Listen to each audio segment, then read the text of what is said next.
जी भाई, हम स्टार्ट करते हैं। और सिर्फ जो इसकी एडजस्टमेंट्स मेन है, एक तो ऑफिस कॉस्ट की है, वो यहाँ लिख दिया मैंने। ऑफिस कॉस्ट जितनी दी हुई है वो मैं लिख रहा हूँ 18330। ठीक है। और यहाँ पे मैं प्रॉपर्टी कॉस्ट लिख रहा हूँ, उसकी वर्किंग कर दूंगा मैं। मेन यही तीन है जिसकी एडजस्टमेंट्स हैं, जिसको इसमें डाला हुआ है। और यहाँ पे मैं सेलिंग एंड डिस्ट्रीब्यूशन 36120। अब हम बारी बारी स्टार्ट करेंगे। सबसे पहले उसने लैंड बिल्डिंग की वैल्यू दी है, ऑब्वियसली सी बात है बिल्डिंग पे डेप्रिसिएशन लगेगी।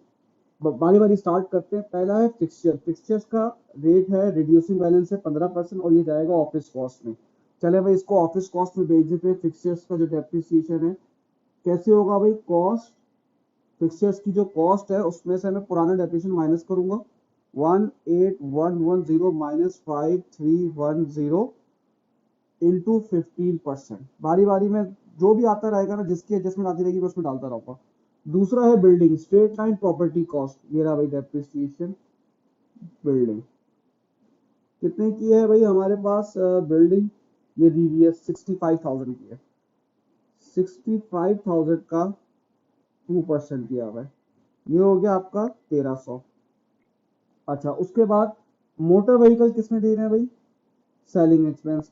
और वो भी रिड्यूसिंग बैलेंस। इसका मेथड रिड्यूसिंग बैलेंस मेथड आएगा, वही पुराना डेप्रिसिएशन माइनस करेंगे आप इंटू 25%, 5600। चले भाई, अब वो कह रहा है wages and salaries are to be charge as follows. Selling में कितना जाएगा? 60%। पहले तो वेजेस ऊपर ढूंढ लेते हैं, ये रहे वेजेस। ये रहे वेजेस एंड सैलरीज। ये रही कितनी है बेटा? 48,500। उसका कितने परसेंट जाएगा? 60% जाएगा भाई सेलिंग में, 29,100। और 40 जाएगा ऑफिस कॉस्ट पे। चलेगा वेजेस 48,500 इंटू 40%,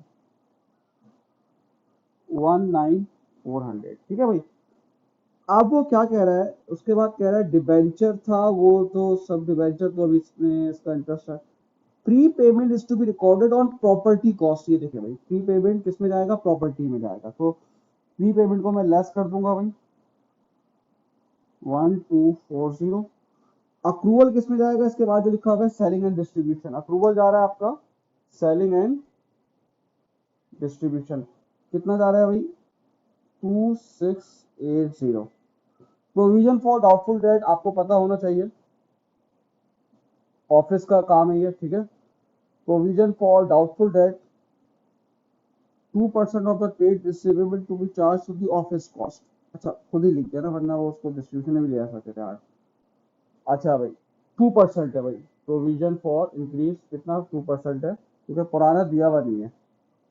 71,000 का 2%, 1420।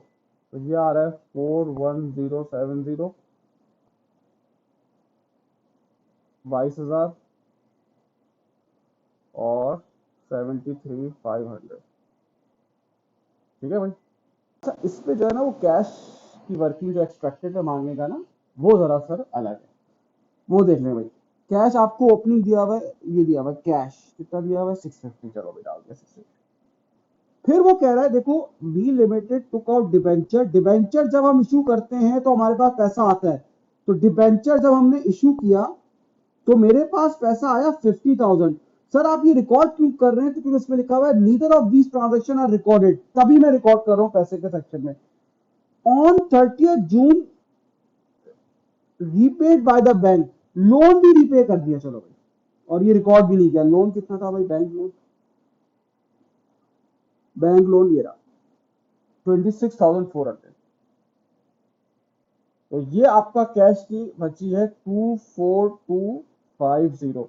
लेकिन आप हमेशा देखें जो कैश जाता है वो नेट ऑफ करके जाता है। देखो बैंक आपका क्रेडिट में दिया हुआ है, इसका मतलब है ये बैंक ओवरड्राफ्ट हो जाएगा।